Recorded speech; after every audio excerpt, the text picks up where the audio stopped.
Timiram dasyam gyanam jalam shalakaya shakshurum militam jenam taisme shigurave namaha.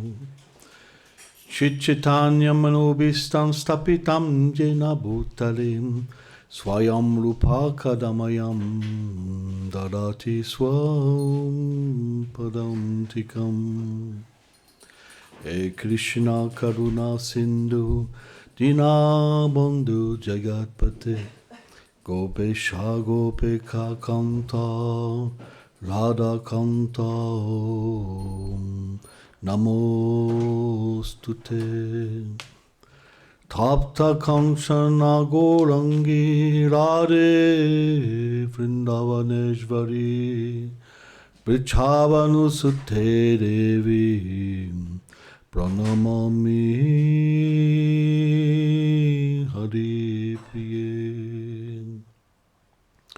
Jai Shri Krishna Chaitanya Prabhu Nityananda Shri Advaita Gadadara Shivasari Kol Bhakta Vrinda.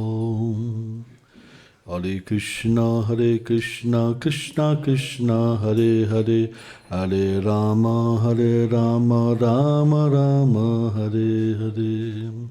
Namam Vishnu Padaya Krishna Prestaya Bhutale, Shrimate Bhakti Vedanta Swami Niti Namine, Namaste Sarasvati Deve Gauravani Pracharine, Nirvishesha Sunyavadi Prachachadi Shatarine.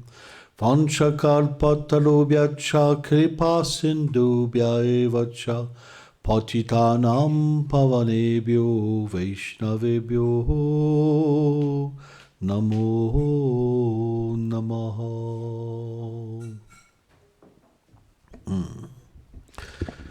Quel est le but de la spiritualité? C'est de comprendre notre réalité, et aussi qu'est-ce que est la réalité suprême, celle qui englobe tout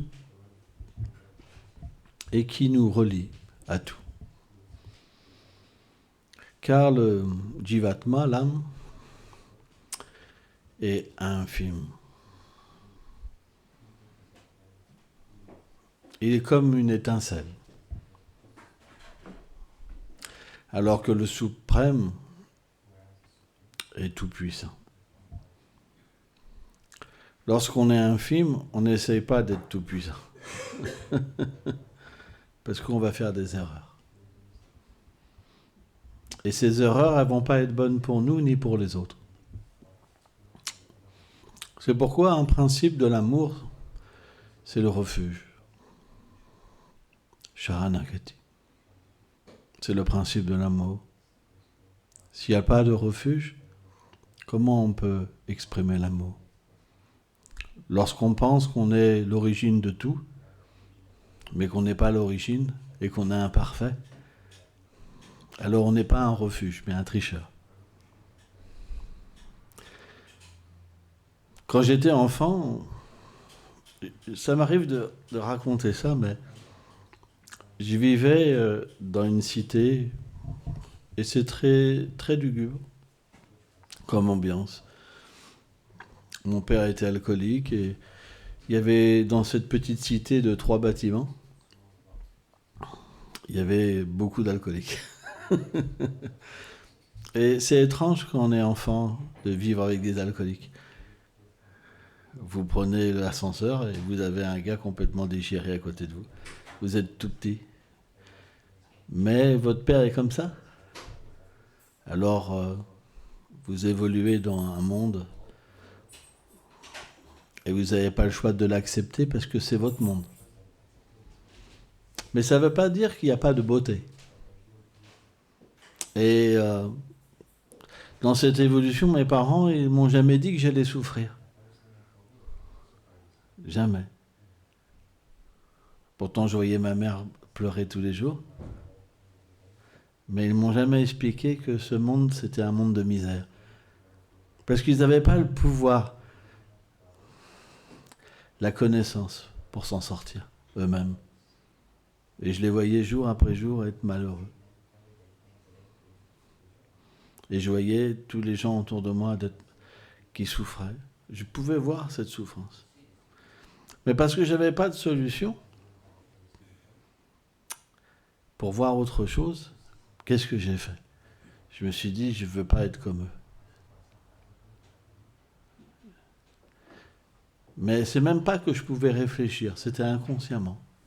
J'avais même pas le pouvoir de réfléchir parce que j'avais pas une autre vision du monde. Je pouvais pas comparer parce que j'avais pas le pouvoir de comparer. Je connaissais que ça. Mais au fond de moi-même, il y avait ce rejet. Je savais pas, mais je voulais pas être comme eux. Donc je suis devenu un voyou. C'était mon seul moyen de ne pas devenir comme eux, de ne pas rentrer dans cette société. Je pensais qu'en devenant un voyou, les gens n'auront pas d'emprise sur moi, la police, le système. Mais en fin de compte, ce n'est pas une liberté. Ils disent ni Dieu ni maître, mais ils sont contrôlés. Ils ont beau se faire des tatouages partout, avoir une moto et se dire je suis libre, ils sont rien libres du tout. Quand la mort vient, alors c'est fini.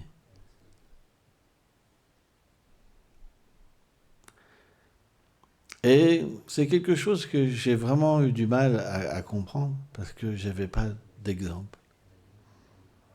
Mais lorsque j'ai eu un exemple, lorsqu'on m'a permis de pouvoir comprendre qu'on pouvait avoir une vie intérieure, alors j'ai commencé la vie spirituelle.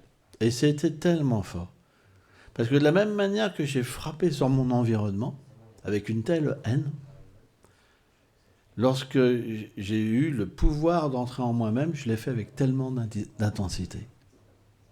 Parce que c'est ça que je recherchais. C'est cette vie spirituelle. Et la vie spirituelle, il ne faut pas la prendre à la légère, il faut être très intense. Si vous n'êtes pas intense, c'est juste comme un badge. Vous avez des patchs, des sous-tatouages, mais intérieurement, il n'y a pas de dévotion, il n'y a pas d'amour, il n'y a pas de connexion. C'est juste externe. Il y a le look, mais intérieurement, il n'y a pas d'intensité. Vous n'avez pas le pouvoir d'avoir une intensité. Il n'y a pas de recherche. Vous vous sentez bien, comme ça, à être un esclave, de travailler. Vous ne pouvez même pas vous libérer quand vous voulez, et vous pensez que vous êtes bien. Alors moi, je suis bien. Il n'y a pas d'intensité. Il n'y a pas le désir de se libérer, d'atteindre l'amour. On est comme un animal. Qu'est-ce que l'animal, il fait? Il peut juste subir. Rien d'autre. Il n'a pas le choix. Quand j'étais enfant, j'étais comme un animal. J'avais pas le choix. J'ouvrais ma fenêtre, il y avait un bâtiment en face. Et tu n'as pas envie que les gens te regardent, les gens te voient. Tout le monde se cache. Et quand tu rentres, tu vois l'autre, tu dis, oh non, pas lui. Bonjour madame machin, bonjour monsieur. Tu détestes tout le monde te déteste. C'est particulier. Mais dans cet état d'esclavage, t'as pas le pouvoir de t'échapper. Parce que l'échappatoire, il est à l'intérieur. C'est ton karma. Donc quand il n'y a pas d'intensité, t'es comme un esclave. Tu te laires. Tu dis, ouais, moi c'est un bon plan. Parce que tu connais pas ta vie intérieure. Tu connais pas le nectar qu'il y a à l'intérieur. Tu penses, je suis bien comme ça. Mais si tu savais ce qu'il y avait à l'intérieur de toi, tu te lâcherais tout de suite. Parce que tu comprendrais que tout peut être donné différemment. Mais tu n'as pas la force. Tu n'as pas la force de t'abandonner. Même tu mets cet habit-là. Tu peux même vivre dans un temple, mais tu n'as pas la force de t'abandonner. Parce que tu reviens à tes habitudes anciennes. Parce que tu ne dépends pas. Tu n'as pas de refuge. Ton refuge, c'est toi. Et parce que tu ne peux pas voir autre chose, tu vois des amis et des ennemis. Tu vois la dualité partout. Quand il y a le refuge, tu vois le refuge partout. Tu vois l'amour partout. Et quand tu es seul, tu ne peux pas voir l'amour. Tu développes l'insatisfaction. Et même, tu peux même rejeter la vie spirituelle en pensant que ça ne sert à rien. C'est pourquoi il faut de l'intensité. Un désir tellement fort. C'est ça la méditation. C'est ça la fixité dans la méditation. S'il n'y a pas de désir, vous ne pouvez pas écouter le mantra. Vous ne pouvez pas vous concentrer. Vous pensez à tellement de choses, jour après jour, sans avoir une expérience de votre réalité. Rien ne vous est offert. Parce qu'il n'y a pas d'intensité. Comment l'intensité vient? Lorsque le désir matériel diminue. Lorsque par la grâce du Seigneur, vous perdez le goût pour la position matérielle, pour le plaisir matériel, alors l'intensité spirituelle vient. Elle ne peut pas venir autrement. C'est pourquoi que cultiver des désirs matériels, c'est l'opposé de l'intensité spirituelle. On doit cultiver cette intensité. Comment? Par une bonne association spirituelle, par une pratique spirituelle.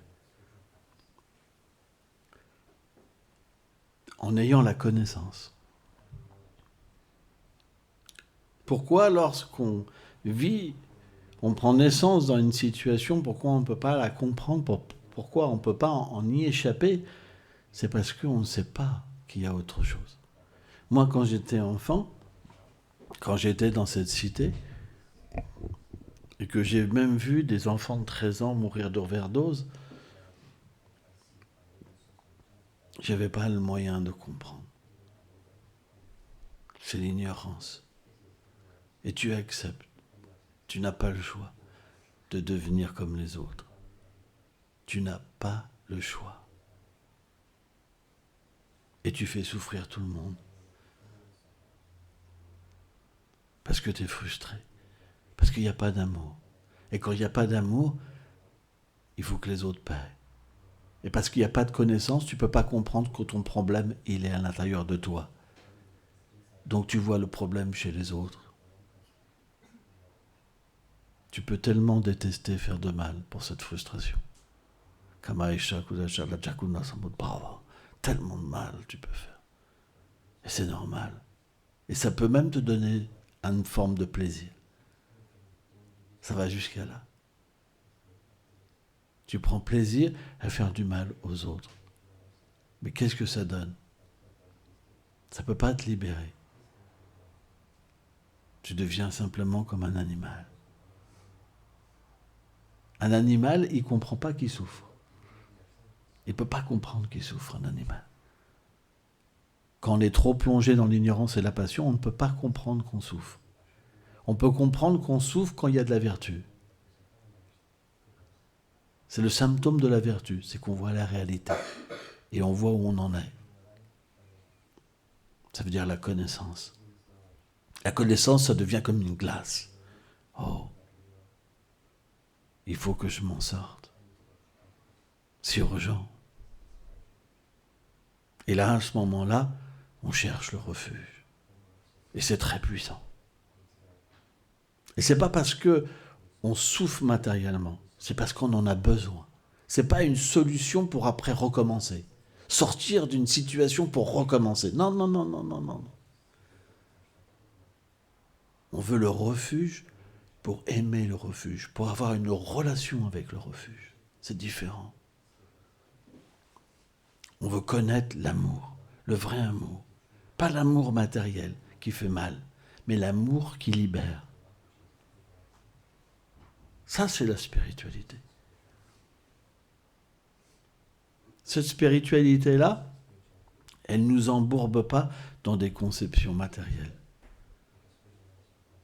je suis hindou, je suis chrétien, je suis musulman. Parce qu'on refait la même chose. On n'aime pas les autres. On ne peut pas être avec les autres. On peut même s'entretuer.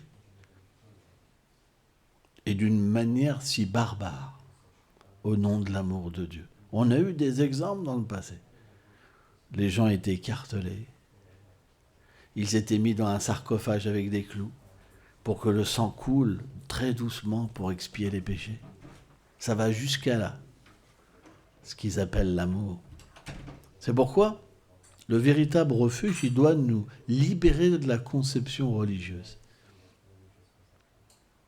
Parce que la conception religieuse, c'est la conception de l'action intéressée. J'adore Dieu pour une condition matérielle meilleure.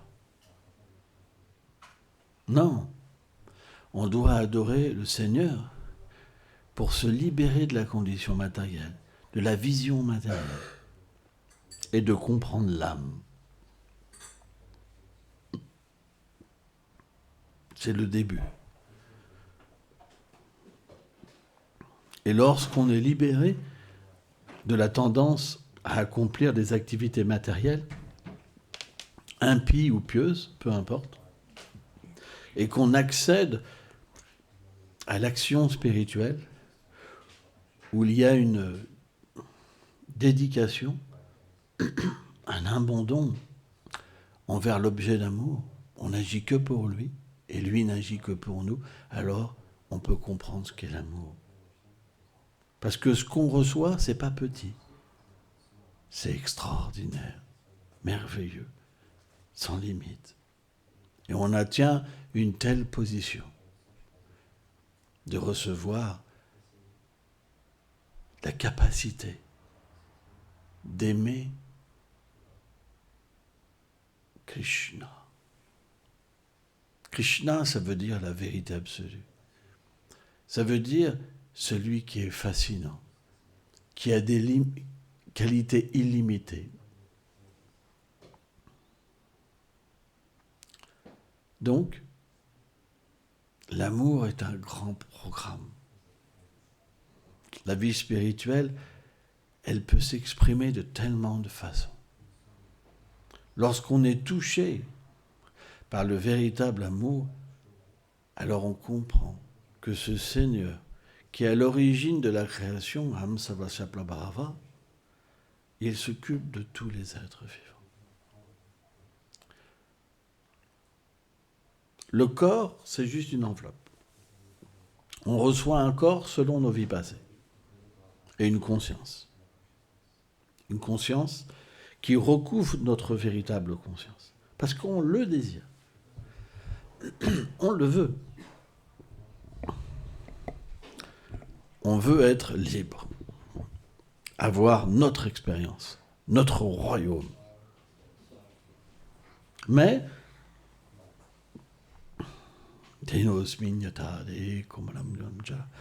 on devra quitter ce corps. Partout, on voit des êtres mourir. Maintenant, avec l'IA, ils font les gens quand ils étaient jeunes et quand ils sont vieux. Comme ça. Mais ça fait peur à personne. Personne ne se pose la question que je vais devoir mourir encore. Pourquoi ? Parce qu'à l'intérieur de nous, on est éternel, on est l'âme. On ne se pose pas la question qu'à chaque instant, la mort vient nous dévorer. On ne sait même pas combien de temps on va vivre. Certains vivent 16 ans, 20 ans, 30 ans, 40 ans, 60 ans, 80 ans, 100 ans ou plus. Mais la mort va venir. Donc la vie spirituelle, c'est de comprendre. Je suis là temporairement. Pourquoi ? Quelle est ma vérité ? Pourquoi j'existe ? Est-ce que c'est ma vérité de prendre naissance, de souffrir toute ma vie pour soutenir certaines personnes, une famille, et puis disparaître ? Est-ce que c'est ça la vérité ? Quelqu'un qui a de la vertu, il dit non. J'existe éternellement. Mais quel est ce lien? Quelle est cette vérité? C'est ça l'intensité. Je veux savoir. Et suivant notre sincérité, le Seigneur qui accompagne tous les êtres, il donne un refuge, une connaissance, un lien.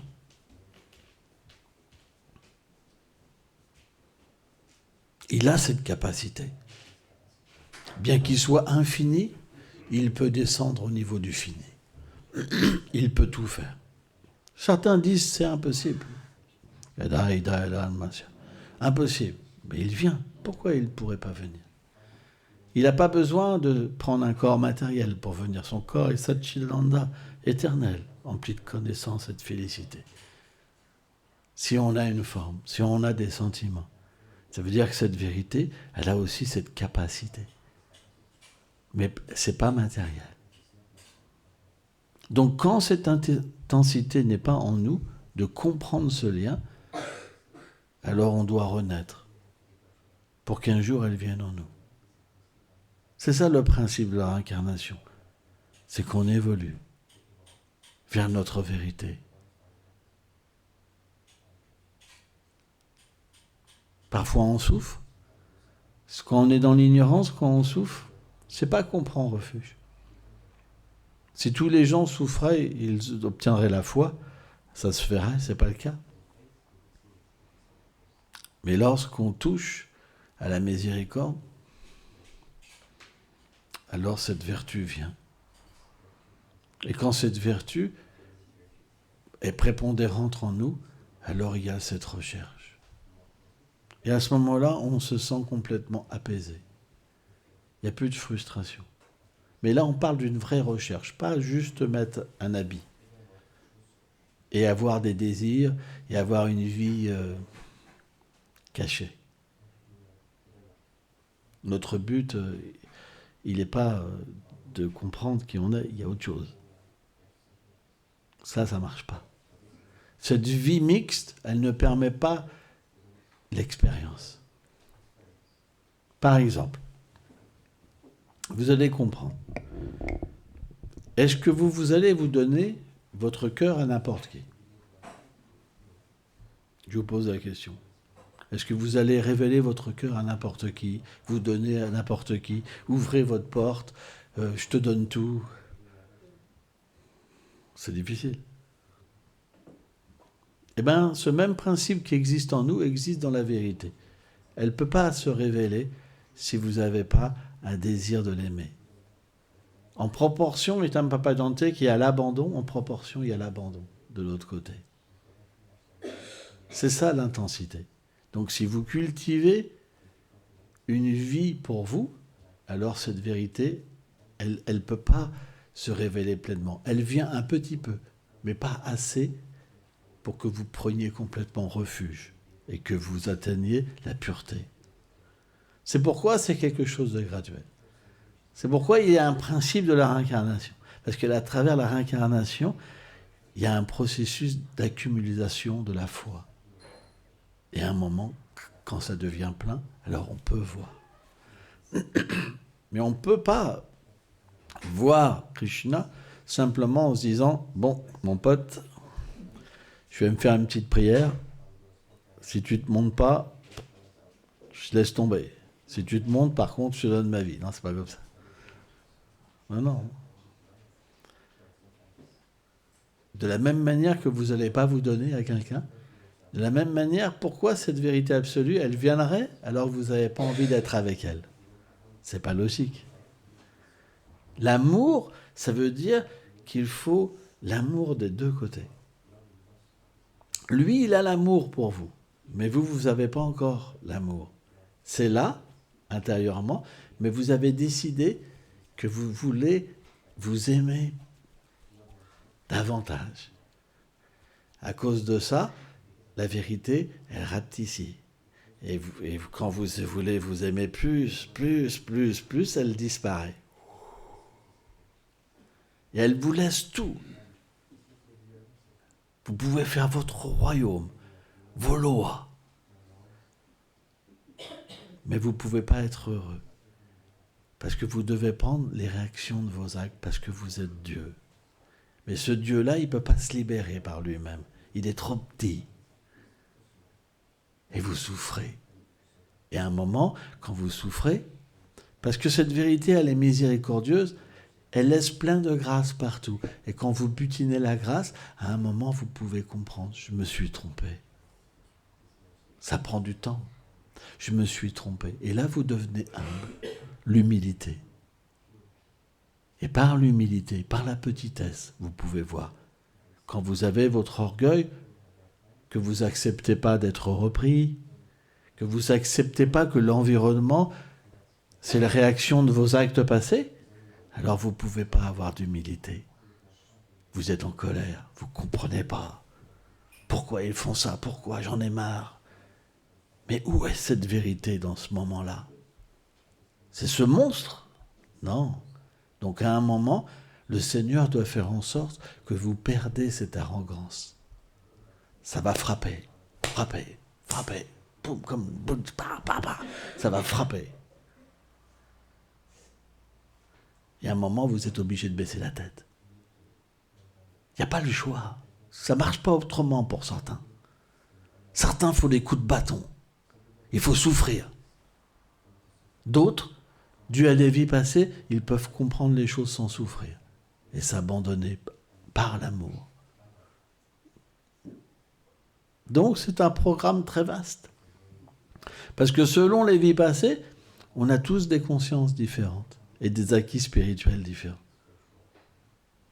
Mais c'est pour tout le monde. Et c'est gratuit. Parce que c'est naturel. Je vois par exemple là, j'ai vu un coach là, américain qui vient. La place, c'est 3 000 €. La moins chère, c'est 900 €. Il vous garantit le succès. Mais lui-même, il souffre. Extérieurement, il pense qu'il est si grand, mais intérieurement, la souffrance viendra. Ça ne peut pas être autrement. Vous pouvez avoir les plus grandes richesses du monde, le plus grand pouvoir. Regardez la vie des stars. C'est terrible. Plus ils souffrent et plus ils sont célèbres, on dirait. Parce qu'ils véhiculent leur souffrance. Et les gens, parce qu'ils souffrent, ils se reconnaissent en eux. Ça paraît si cruel et pourtant c'est la vérité. Étudiez la vie des stars. C'est pas une, ou deux, ou trois. C'est tellement d'êtres fameux qui souffrent, qui ont des souffrances au point qu'ils se suicident. Ils ont tout, ils se suicident. Ils ont la plus grosse notoriété. C'est pourquoi on ne peut pas être le refuge des êtres. C'est une illusion. Parce que quand on devient le refuge des êtres, on souffre. Ils nous collent un personnage. Ils veulent qu'on soit parfait, alors qu'on n'est pas parfait, alors qu'on souffre. On n'a pas le droit à l'erreur. C'est terrible. Si vous les entendez parler et raconter leur vie, ils souffrent à un point. Ils ne peuvent même pas être ce qu'ils sont. Ils sont obligés de se cacher. Vous vous rendez compte? Ça va jusqu'à là. Des gens tellement célèbres. Donc, on doit aller vers la simplicité. On est créé pour être relié à cette source d'amour qu'on appelle Krishna. Et ce lien-là, c'est pas un lien juste énergétique. Ça, c'est la première conception, un lien énergétique, où on se relie pour être bien finalement, mais pas pour aimer, pas pour avoir une relation. C'est ça la tricherie en fait. Parce qu'avec cette conscience-là, on ne peut jamais voir qu'il y a derrière. C'est comme sentir quelque chose, mais on ne peut pas avoir. On ne peut pas échanger. On ne peut pas devenir même nous-mêmes. On s'identifie comme une énergie. Mais pourtant, on a des sentiments, on est une personne. Donc on doit comprendre quel est cet aspect personnel de la vérité. Parce qu'elle a le pouvoir de se révéler. Et elle parle elle-même dans certains ouvrages de comment elle l'est. Quels sont ses amis? Quel est son monde? Lorsqu'on étudie sur cette vérité, on étudie sur nous-mêmes et on établit le lien. Et graduellement, cette illusion part. Mais il faut cette intensité. Il faut l'intensité. Parce qu'on n'étudie pas simplement pour passer un bon moment. On étudie pour comprendre notre relation. Donc la vie spirituelle sans intensité, ça ne permet pas d'atteindre la perfection. Mais ça nous donne dans une prochaine vie de continuer. Si dans cette vie, j'ai pas envie, c'est mon droit. Le Seigneur fera un arrangement pour qu'on pourra avoir une situation pour pouvoir accepter à 100% dans une prochaine vie. Et c'est ça qui est merveilleux. C'est pourquoi il y a besoin de la réincarnation. Parce que si on voit, on est empêtré dans des attachements. On ne peut pas s'abandonner. Il y aura toujours quelque chose. C'est pas possible. Je ne peux pas les trahir. Mais pourtant, au moment de la mort, tout sera enlevé. Mais là, c'est pas possible. C'est ce qu'on appelle l'illusion matérielle. Donc, il faut avoir vécu des vies et des vies d'intensité pour pouvoir couper les attachements et se libérer. C'est très rare. Très, très rare. C'est pourquoi, sans intensité, l'intensité, c'est pas du fanatisme. Hein. On parle d'amour. On parle de faire les choses parce qu'on ne peut pas faire autrement. Il y a l'amour. Et même parfois, dans ce monde matériel, d'un point de vue matériel, on peut quitter des gens parce qu'on aime plus quelque chose, parce qu'on n'a pas le choix, parce que c'est trop fort. Eh bien, quand on parle d'intensité, on parle d'amour. À ce moment-là, on peut tout abandonner. Mais lorsqu'on dit abandonner, c'est pas forcément physiquement non plus. Mais on parle d'abandonner la relation illusoire qui nourrit l'oubli de notre réalité éternelle. Donc ça, c'est un autre programme. On ne va pas développer ça maintenant parce que j'ai déjà dépassé le temps de 5 minutes. Mais la vie spirituelle, c'est tellement merveilleux et diversifié. C'est pas comme dans le monde matériel où on s'ennuie un moment, où on a fait le tour de quelque chose. Quand on travaille, par exemple, on fait le tour de quelque chose. Ou même si on prend une autre voie, à un moment, on arrive à une limite. Alors, on prend une autre voie, on arrive à une limite. On voit, par exemple, les enfants, c'est plus rapide avec les jouets. C'est un jouet, clac, clac, clac, j'en prends un autre, j'en prends un autre, j'en prends un autre. Ben, en fait, quand on grandit, c'est un peu la même chose, sauf que ça prend plus de temps. Mais on arrive toujours à une limite. Mais spirituellement, c'est complètement différent. C'est pourquoi on est obligé d'avoir l'action dans ce monde matériel, mais si on agit pour le Seigneur suprême, alors notre activité quotidienne, elle prend un autre sens, parce qu'elle génère la vie intérieure. Elle éveille cette relation. Bien qu'extérieurement, je fasse la même chose, mais parce que je le fais pour lui, il se révèle à l'intérieur de moi, et alors je réalise un plan qui est supérieur. C'est pourquoi la vie spirituelle, elle permet véritablement d'englober toute chose. Et c'est ça qui est merveilleux. Quand il n'y a pas de vie spirituelle, notre vie, elle ne sera pas plus qu'on a. Il n'y aura pas plus. C'est ça que je veux, cette petite vie minable. Excusez-moi. Cette petite vie minable avec cette misère tous les jours. Avec ce patron qui m'empêche d'être libre, ceci, cela. Je suis esclave, mais je ne veux pas l'admettre. Non, moi j'ai la belle vie. Tellement d'ego. Tellement d'ego. Quand on comprend qu'on est esclave, on a envie d'être libéré. Et comment on est libéré? Durga, Durga Devi, c'est elle qui garde la prison matérielle.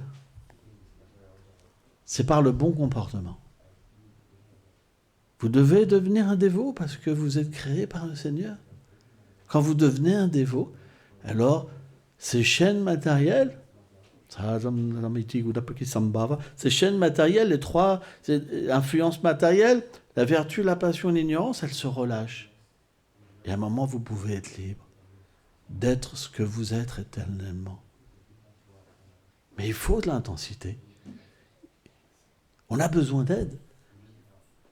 Quand je suis esclave, mais je ne sais pas que je suis un esclave, tout va bien. Mais lorsque je prends conscience de la situation où je suis, je pleure. C'est ça l'intensité. J'ai pas envie d'être là. J'ai pas envie d'être dans cette prison. Libère-moi. Et alors on se met véritablement à prier, à chanter les saints noms, à adorer, et d'une manière intense. Quand vous avez cette intensité, quand vous avez ce bon comportement, les portes s'ouvrent. Parce que vous ne pouvez pas les ouvrir par vous-même. Vous n'avez pas la clé. Impossible. Vous êtes un esclave. Vous êtes une âme conditionnée. L'esclavage, c'est l'identification au corps. Je pense que je suis une femme, je pense que je suis un homme, c'est de l'esclavage. Toutes les faiblesses que vous ressentez, tous les manques que vous ressentez, tous les désirs que vous ressentez, c'est de l'esclavage. Vous êtes obligé de les accomplir. Quand les pulsions viennent, vous êtes obligé de les accomplir. C'est de l'esclavage. Quand vous êtes une âme conditionnée, que vous n'avez pas de connaissance, vous pensez que c'est la réalité. Mais lorsque la connaissance vient et que vous comprenez que vous êtes l'âme, alors vous n'avez plus envie d'être poussé à faire quelque chose que vous n'avez pas envie. Mais ça, c'est possible que si vous expérimentez le vrai amour, l'amour de Dieu prime. Si vous expérimentez kama, la concupiscence, l'amour matériel, c'est pas possible. Vous pouvez simplement subir et baisser la tête. Bon, c'est pas mal, moi je gagne mon petit salaire, je fais ceci, il n'y a pas de souci, mais vous êtes esclave. Mais vous n'avez pas la force de baisser la tête et d'admettre. Vous n'avez pas la force de prendre refuge. Donc cet esclavage continue. Il y a une amélioration à travers l'aspect spirituel, mais il n'y a pas de libération. On veut la libération. C'est ça qu'on veut. Et à partir de là, quand les péchés cessent, on peut avoir nos vrais désirs spirituels qui apparaissent et être introduits dans le monde de l'amour. Merci beaucoup.